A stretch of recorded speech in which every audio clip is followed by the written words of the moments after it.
Pemirsa, penyidik Kejaksaan Negeri Jakarta Pusat menggeledah kantor Kementerian Komunikasi dan Digital di Jalan Medan Merdeka Barat, Gambir, Jakarta Pusat pada Kamis lalu.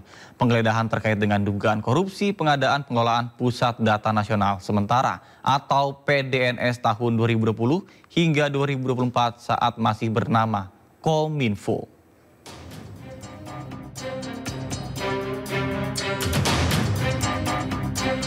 Kantor Kementerian Komunikasi dan Informatika yang kini menjadi Kementerian Komunikasi dan Digital, Komdigi, Kamis siang digeledah penyidik Kejaksaan Negeri Jakarta Pusat. Penggeledahan diduga terkait kasus tindak pidana korupsi pengadaan barang dan jasa, pengadaan pengelolaan Pusat Data Nasional Sementara atau PDNS pada Kementerian Kominfo pada tahun 2020 hingga 2024. Menurut Kepala Kejaksaan Negeri Jakarta Pusat, Safrianto Suryat Putra, pada tahun 2020, pejabat Kominfo bersama dengan perusahaan swasta diduga melakukan pengkondisian memenangkan PT AL dengan nilai kontrak mencapai 60 miliar. Meski telah menghabiskan anggaran mencapai 1 triliun rupiah, tetapi pelaksananya tak sesuai dengan Perpres nomor 95 tahun 2018 tentang sistem pemerintahan berbasis elektronik. Kominfo Digi dan beberapa tempat lainnya di Jakarta Pusat, Jakarta Selatan, Bogor, serta Tangerang Selatan terkait dengan penyidikan dugaan tindak pidana korupsi pada kegiatan pengadaan barang dan jasa, pengadaan data nasional sementara tahun 2020 sampai dengan 2024. Penyidik juga melakukan penggeledahan di sejumlah tempat lainnya di wilayah Jakarta Pusat, Jakarta Selatan, dan Bogor. Penyidik menyita beragam barang bukti mulai dari dokumen, uang tunai, pecahan rupiah dan dolar, mobil, tanah, bangunan serta barang bukti elektronik lainnya yang diduga berhubungan dengan tindak pidana korupsi AKO. Dari Jakarta Pusat, Rani Sanjaya, iNews melaporkan. Pemirsa, korupsi pengadaan sistem pengelolaan Pusat Data Nasional Sementara yang tengah diselidiki Kejari Jakarta Pusat merugikan negara hampir 1 triliun rupiah. Kejaksaan Negeri Jakarta Pusat mulai selidiki kasus dugaan korupsi dalam pengadaan barang dan jasa pengelolaan Pusat Data Nasional Sementara (PDNS) di Kementerian Komunikasi dan Informatika pada tahun 2020 yang merugikan negara hampir 1 triliun rupiah. Wakil Menteri Komunikasi dan Digital RI Nezar Patria membenarkan kantor Kementerian Komdigi digeledah Kejaksaan terkait dugaan kasus korupsi proyek Pusat Data Nasional Sementara 2020-2024. Meski demikian, Nezar mengaku tidak tahu menahu soal kasus tersebut meski ia sudah menjabat sebagai Wamen sejak 2023. Ya, kita serahkan aja ke proses hukum ya. Karena itu kan terkait dengan kasus PDNS dan itu follow up-nya. Jadi ya kita serahkan pada proses hukum. Pak, tapi ini kan terjadinya lokusnya itu kan terjadi saat Bapak sudah menjadi Wamen di yang sebelumnya itu ya Pak ya, di kabinet sebelumnya. Nah itu apakah Bapak sebelumnya tidak pernah tahun 2020 ke 2024. Nah itu kan masih bersinggungan gitu Pak sama zaman Bapak di kabinet sebelumnya. Apakah sebelumnya Bapak tidak pernah mencium ada korupsi gitu, ada nah, itu kan berkelanjutan. Nanti dilihat saja di pemeriksaan. Ya. Dalam kasus ini, meski telah menghabiskan anggaran mencapai hampir 1 triliun rupiah, tetapi pelaksanaannya tak sesuai dengan Perpres nomor 95 tahun 2018 tentang sistem pemerintahan berbasis elektronik. Dalam dugaan kasus korupsi di Kementerian Komunikasi dan Informatika ini, penyidik lakukan penggeledahan di sejumlah wilayah di Jakarta Pusat, Jakarta Selatan, dan juga Bogor. Dalam penggeledahan ini, penyidik sita beragam barang bukti, mulai dari dokumen, uang tunai pecahan dolar dan rupiah, mobil, bangunan, hingga barang bukti elektronik lain. Dalam dugaan kasus korupsi ini, Kominfo melakukan pengadaan barang dan jasa PDNS senilai 958 miliar rupiah. Pada pelaksanaannya, Kominfo diduga melakukan pengkondisian pemenangan kontrak PDNS antara pejabat Kominfo dengan pihak swasta, yakni PT AL. Diduga akibat pengkondisian ini, Kominfo tidak memasukkan pertimbangan kelayakan dari Badan Siber dan Sandi Negara sebagai syarat penawaran.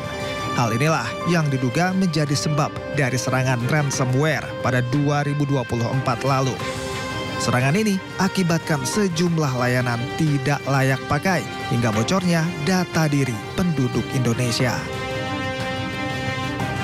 Sebelumnya pada tahun 2024, masyarakat Indonesia direpotkan dengan serangan ransomware yang menghambat sejumlah layanan.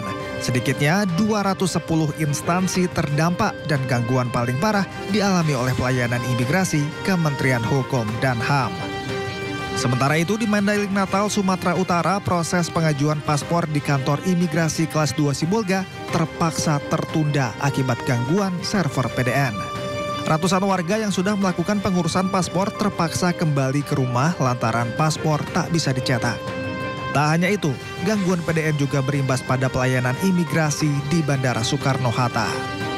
Selain layanan imigrasi, sejumlah sektor pelayanan publik lain yang terganggu diantaranya layanan IKTP, BPJS Kesehatan, sistem perpajakan, layanan keimigrasian, pendidikan, layanan perbankan, dan keuangan.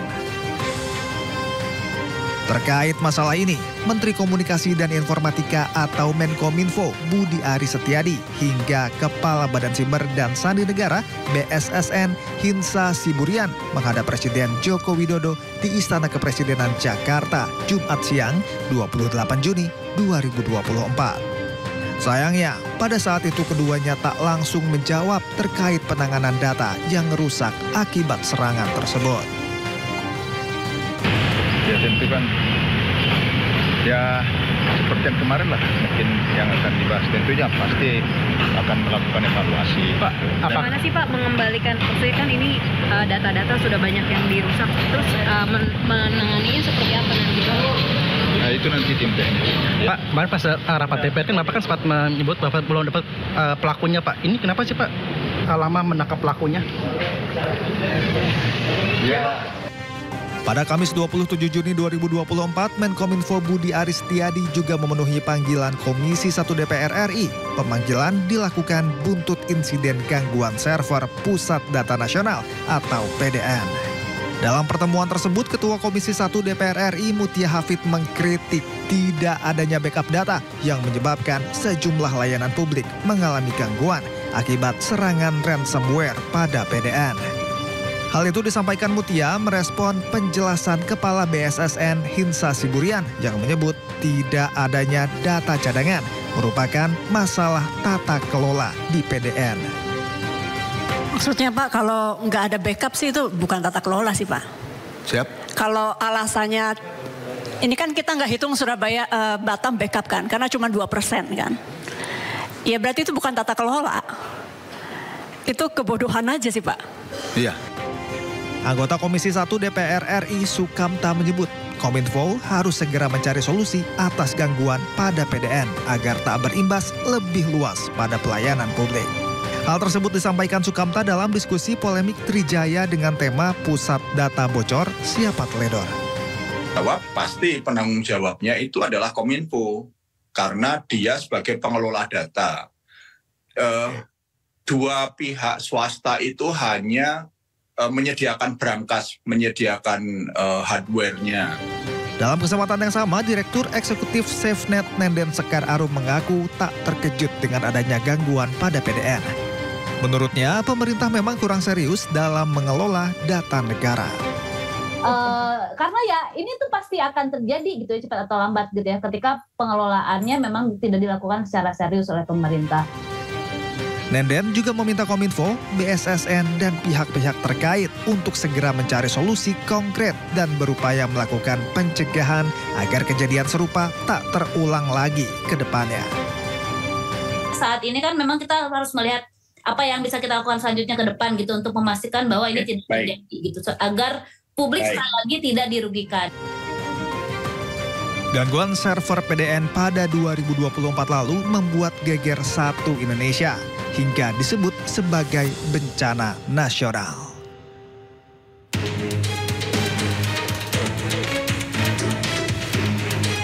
Kejaksaan Negeri Jakarta Pusat mencatat korupsi diduga mulai pada tahun 2020. Komdigi yang saat itu bernama Kominfo melakukan pengkondisian tender untuk mengangkat PT AL sebagai kontrak saat itu mencapai 60,378 miliar rupiah. Pada tahun 2021, PT AL kembali menangkan tender PDSN dengan nilai kontrak mencapai 102,671 miliar rupiah. Di tahun 2022, Kominfo kedapatan menghilangkan salah satu syarat pemenang tender. Hal ini dilakukan supaya tender dimenangkan PT AL. Dinilai kontrak PDSN di tahun ini mencapai 188,900 miliar rupiah.